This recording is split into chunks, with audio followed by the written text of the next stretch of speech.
आज मैं यहाँ पर दादा पीर हजरत मूसा रहमतुल्लाह अलैह की दरगाह के 721वें उर्स के मौके पर 712वें उर्स के मौके पर यहाँ पर हाजिर हुआ हूँ। यहाँ पर जो इंतजामिया कमेटी है उन्होंने बहुत अच्छा इंतज़ाम किया है और ख़ास तौर से जो हरियाणा पुलिस के लोग हैं, जो वक्फ बोर्ड के लोग हैं, उन्होंने ताउन भी यहाँ पर किया है। और यहाँ आकर हम लोगों ने अमन की पूरे मुल्क में खुशियाँ हो, तरक्की हो, हर बला से हमारा मुल्क महफूज हो, उसके लिए हमने दुआएं मांगी हैं। आज के इस दौर में सबसे बड़ी तालीम यही है कि हम जो है अपने रब के फरमान पर चलें और सबको एक समझकर और भाईचारा को आम करें। और ख़ास तौर से जो जहेज़ की बीमारी, शादी ब्याह में जो खुराफात चल रही हैं, हम सब मिलकर उसको ख़त्म करें। और ये जो टटलूबाजी या जो ओलेक्स वगैरह जो चल रही है, हम सब का फ़र्ज़ है कि अपने भाइयों को इस बुरी आदत से महफूज रखें, हलाल कमाई की तरफ जो है हमें उन्हें राग़िब करें। और ये ही इन अल्लाह वालों की तालीम का यही मकसद है कि हम जो है बुराइयों से बचकर भलाई आम करें। और हमारे आका ने फरमाया है, अल खल्क़ु अयालुल्लाह, मखलूक अल्लाह का कुनबा है, जिसने उसके साथ भला किया उसने अल्लाह को भी राज़ी कर लिया। यहाँ तक कि एक कुत्ते को पानी पिलाने वाला आका फरमाते हैं वो जन्नत में गई, और जिसने बिल्ली को पाला और हक अदा नहीं किया वो जहन्नम में गई। जब ये कुत्ते के साथ भलाई करना अगर ये जन्नत का सबब बन सकता है, तो जो इंसानियत को नवाजेगा और प्यार देगा तो यकीनन वो जन्नत में जाएगा।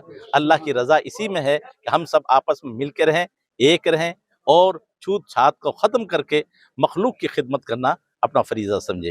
अल्लाह ताला दरगाह है, किसने था, इसका इतिहास क्या है? ये दरगाह जो है हज़रत बाबा, ये यूँ समझो, पहले छोटा सा आपको बताऊं, पहले हिंदुस्तान में आए हैं गरीब नवाज, जिनको अजमेर वाला कहते हैं। तो अजमेर शरीफ से उनके खलीफा हुए हैं बख्तियार काकी, जो मेहरुली शरीफ में हैं। और मेहरुली शरीफ के खलीफा और उनके तालीम याफ्ता जिन्होंने दीन फैलाया वो हैं बाबा फरीद गंज शक्कर रहमतुल्लाह अलैह, जिनके गुरबानी में भी काफ़ी फैज़ान मिलता है। फिर उनके खलीफा हैं निज़ामुद्दीन औलिया महबूब इलाही दिल्ली में, और उन्हीं के खलीफा में से हैं उन मियाँ हज़रत शेख मूसा रहमतुल्लाह अलैह। ये जो है निज़ामुद्दीन औलिया रहमतुल्लाह अलैह के पीर भाई भी हैं, और वहीं से ये चल कर रहनी यहाँ उनके हुक्म से आए हैं। और यहाँ आकर, यहाँ गुजरों की बस्ती थी ज़्यादातर, फिर उनको इस्लाम के दायरे में लाकर इस्लाम तालीम दी, और वो सब आपका अखलाक देकर इस्लाम से वाबस्ता हुए। और ये जगह पल्ला यूँ रखा गया कि उन्होंने बुजुर्ग ने फरमाया, जहाँ तुम्हारा पल्ला पकड़ ले वहीं रुक जाना। तो यहाँ चिरचिटे थे, जिनको कहते हैं हम, वो चिरचिटे आपके लग गए, उन्हें सुलझाने के लिए आप बैठे तो कहा कि अब तो तुमने पल्ला पकड़ लिया है, अब मैं यहाँ कहाँ जाऊँगा। उसी वजह से इसको पल्ला भी कहते हैं। और इनका फैज़ान इतना था कि यहाँ से सैकड़ों बुजुर्ग निकले हैं, वली निकले हैं, और यहीं की बहारें हैं जो पूरी मेवात में सबसे पहले यहाँ आकर इन्होंने तालीम का अड्डा जमाया। और तालीम और तरबियत का नाम ही खानका है कि पहले तालीम सिखाना, फिर उस पर अमल करना, बताना। अल्लाह ताला हमें इनके नक्शे कदम पर चलने की तौफीक अता फरमाए। और इस्लाम में ये जो भी खुराफाते हैं, इनको रोकने के लिए बुजुर्ग आए थे। तो हमें सादगी से, ख़ास तौर से शादी ब्याह में हमें सादगी अपनानी चाहिए, क्योंकि हमारी कौम बहुत पीछे जा रही है। शादगी में खुराफात करके, डीजे बाजे करके उन्हें ख़त्म किया जाए, जहेज़ के लानम को ख़त्म किया जाए। जब आसानी से शादी होंगी तो बच्चियों के लिए मुश्किल नहीं होगी। आज मुश्किल, बच्चे लोग मुश्किल क्यों समझ रहे हैं? कि जहेज़ की बिना पर। तो अल्लाह ताला हम सबको इनके बताए हुए पैगाम पर अमल की तौफीक अता फरमाए। हमारा हिंदुस्तान जो मुल्क है, इसमें अल्लाह ताला अमन और चैन अता फरमाए, और इसमें इत्तेफाक व इत्तेहाद अता फरमाए, हर तरह की बलाओं से हमारे मुल्क को महफूज फरमाए। अस्सलाम वालेकुम। क्या नाम है जी आपका? मुफ्ती मोहम्मद इसहाक मेवंताई। आज हम सूफी हजरत शेख सैयद शेख मूसा रहमतुल्लाहि ताला अलैह के उर्स पाक के मौके पर हम यहाँ रहे। काफ़ी लोग आए, पूरी मेवात से कोने कोने से लोग पहुँचे। हमने आज जो मेवात को दिया, सूफीज़म का संदेश दिया। और ये बुजुर्गान दीन जो हैं हमारे, ये सूफी हजरात जो हैं, इन्होंने आकर के जो संदेश हमें दिया था वही आज संदेश उनका दोहराया गया। और बगैर किसी भेदभाव धर्म के क्योंकि इनकी बारगाह में कोई तरह का भेदभाव नहीं होता है। आज देश में हमारे इलाके में अमन और शांति भाईचारे की सख्त जरूरत है। वही संदेश आज दिया गया, क्योंकि शेख मूसा भी मेवात में यही संदेश पैगाम लेकर आए। आपके जो उपदेश थे वो पढ़कर भी सुनाए गए। उलमाए किराम ने तकरीरों में भी यही कहा कि आपस में भाईचारे से रहें।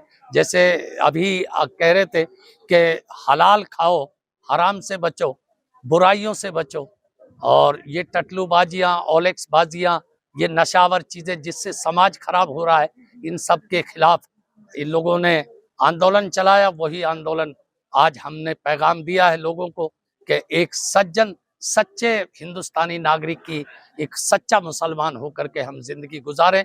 और हमारा आज के मौके पर पूरे देशवासियों के लिए, खासतौर से मेवात वासियों के लिए एक संदेश और पैगाम है कि सूफिया किराम, सूफीज़म जो है वो ही जिंदा रहे, और वो गारंटी लेता है भाईचारे और अमन की, शांति की और अच्छाई की। क्योंकि सूफीज़म जो है वो अच्छाई का ही नाम है, बुराई से रोकता है और अच्छाई के रास्ते पर चलाता है। मुख्य अतिथि कौन रहे?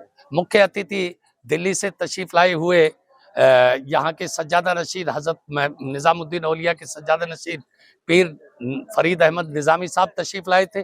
खुसूसन मुख्य मेहमान आज के हमारे रहे all India Bharatiya Janata party अल्पसंख्यक आयोग के चीफ जनाब जमाल साहब सिद्दीकी, और उनके साथी यहाँ तशरीफ लाए और उन्होंने खुसूसी तौर पर हाजिरी दी और सूफीज़म का पैगाम दिया। क्या यहाँ का इतिहास पल्ला कर रहा है, जैसे एक मीनार यहाँ पे? हाँ, आपकी दो करामतें जो हैं हर आदमी महसूस कर सकता है। एक तो आपके गेट पर जो दो मीनारे लगे हुए हैं वो हिलते, नहीं तो मीनार हिलता नहीं है, लेकिन ये आपकी करामत है कि वो मीनार हिलता है। और एक मीनार आप हिलाइए तो दूसरा खुद ब खुद खिलता है। एक तो ये है। दूसरी बात, आपके चरणों में जो पानी है वो आपके मज़ार के गुसल का पानी होता है। उसकी एक खासियत है, अगर उस पानी को इस्तेमाल किया, चर्म रोग, चमड़ी के जितने भी रोग हैं उसमें खास तौर से मस्से जो है, वो मेरा खुद का तजर्बा है।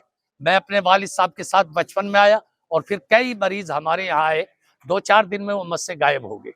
ये एक सीधी सी हर आदमी महसूस कर सकता है।